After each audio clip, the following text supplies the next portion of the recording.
By 2050, our planet will be a vastly different place. By 2050, artificial intelligence will be everywhere.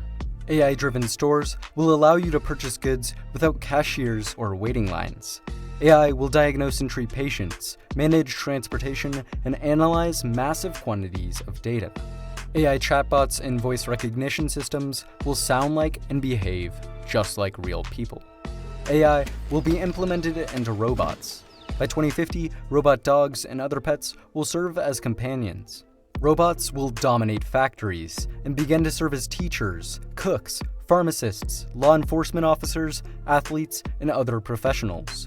In 2050, universal translators will remove all language barriers and voice recognition will be ubiquitous. Hundreds of sensors will be installed in our clothes, homes, and overall environment to monitor our well-being and improve our lives.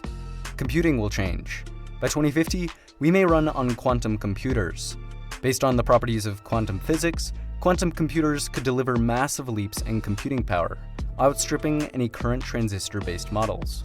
AI and computers will integrate into humans. Brain chips like Elon Musk's Neuralink will treat neurological disorders like Alzheimer's, Parkinson's, spinal cord injury, and blindness. These brain chips will allow people to control computers and prosthetics with no physical interaction. By 2050, we may be controlling things with our minds and communicating through brain signals.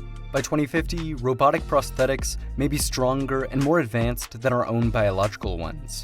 Prosthetic eyes and ears will enter the market, curing blindness and deafness. And in 30 years, like AI, virtual reality will be everywhere. People will try on clothes in virtual reality closets, and holograms will bring FaceTime to a new level. VR platforms will allow you to move around while staying still. We will be able to travel the world and experience life on other planets, all from home. In 2014, 320,000 new electric vehicles were registered around the world. In 2019, that number was 2.3 million. By 2025, global EV sales are projected to surpass 10 million. And by 2050, the majority of automobiles will be electric. Gas stations will disappear and be replaced with at-home charging stations, refueling vehicles in as low as 10 minutes. Automobiles will become driverless. As of now, Tesla vehicles already have autopilot features that achieve level 2 automation on the Society of Automotive Engineers Vehicle Automation Ranking.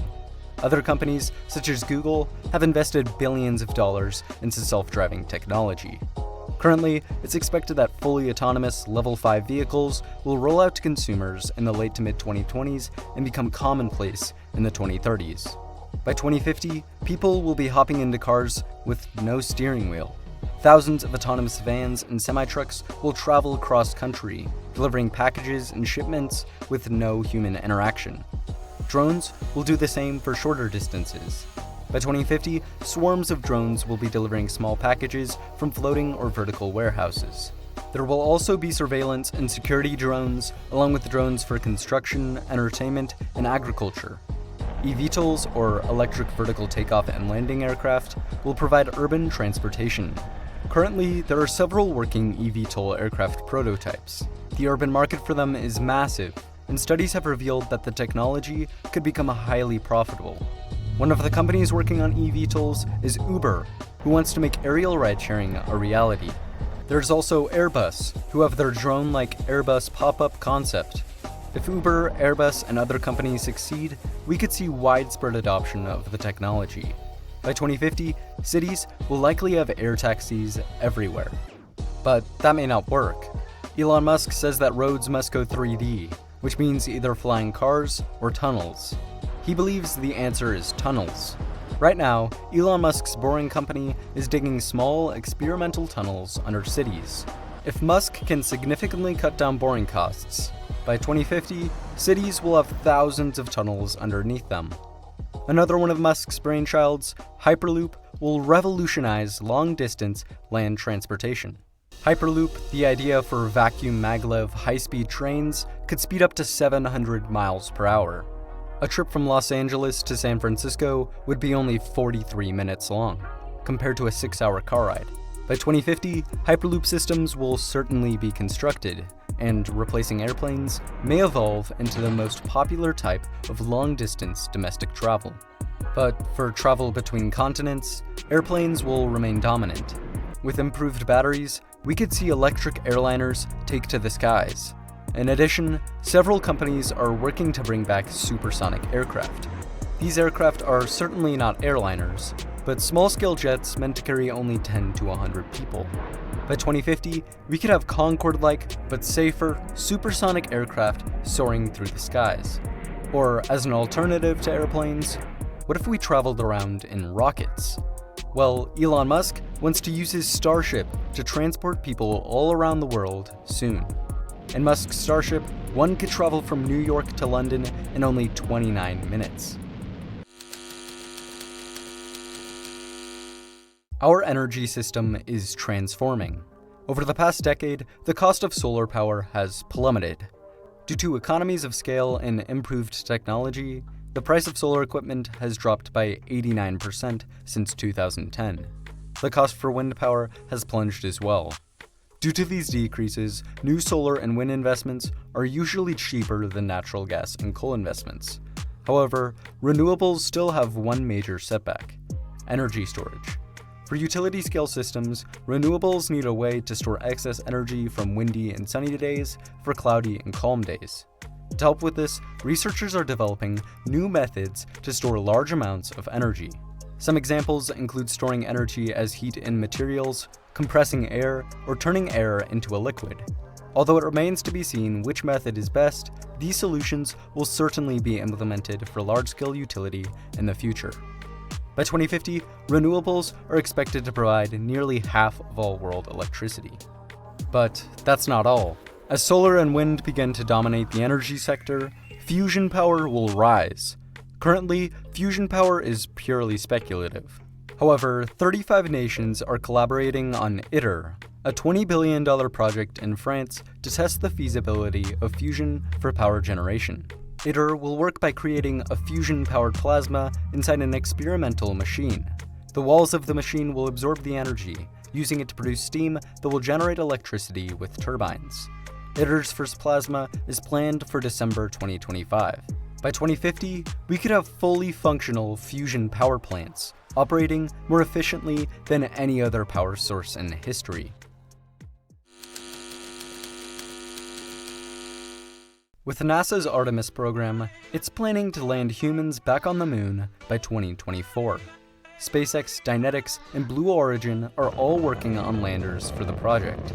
After the moon, NASA wants to send humans to Mars sometime in the 2030s. SpaceX is even more ambitious.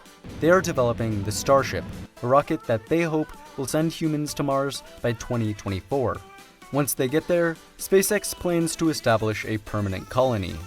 By 2050, Elon Musk plans to have a Martian city with as many as 1 million people. SpaceX is also developing Starlink, thousands of satellites that will provide the world's most advanced broadband internet system. Other space companies such as Blue Origin, Boeing, Lockheed Martin, and Virgin Galactic are all racing for space as well. In 30 years, we might have a permanent colony on the moon, space hotels in orbit, and humans on Mars. By 2050, our food consumption will be wildly different, mostly due to meat. Livestock contributes to 15% of human greenhouse gas emissions and uses 26% of the Earth's terrestrial surface. To feed our growing population while lowering emissions, we must move away from meat. Assisting with this are meat alternatives. Companies like Beyond Meat and Impossible Foods have obtained billion-dollar valuations, supplying the rapidly growing meat alternatives market. In addition, plant-based diets as a whole are growing in popularity. Then there's cultured meat. Cultured meat is meat produced by in vitro cell culture. It avoids the slaughtering of animals and produces very minimal emissions. By 2050, we will likely have in vitro T-bone steaks produced for the masses. To meet the demand for increased plants and the growing population while escaping the uncertainty of the changing climate, farms will move indoors, vertical, and into cities. The vertical farming market is exploding. By 2050, there will be large-scale vertical farms all around the world, feeding the growing population while using very little land and water. As our food consumption transforms, biotechnology will advance. While prosthetics replace large organs, stem cells will regenerate injuries and diseases. Stem cells, which can be guided into becoming a wide variety of specific cells, will be used for therapies. Eventually, like brain chips, stem cell therapies could help those with Parkinson's and Alzheimer's, but also those with type 1 diabetes, heart disease, burns, cancer, arthritis, and all sorts of other diseases. Another biotechnology is gene editing. Using CRISPR/Cas9 technology, scientists can now remove strands of DNA that are causing illnesses and replace them with different ones. In the future, scientists hope to cure lifelong inherited diseases with this technology. While we decarbonize the world's economy, we will utilize carbon removal technology. Carbon capture and storage will catch carbon emissions from a source and then transport them underground, leaving the atmosphere unaffected. Advanced technologies will remove carbon directly from the air and seawater. Additionally, some minerals naturally react with carbon dioxide, and we can use them to convert carbon from gas into a solid. It's not sure which of these strategies is best, but in the future, we will certainly see their widespread implementation. If you enjoyed this video, it would be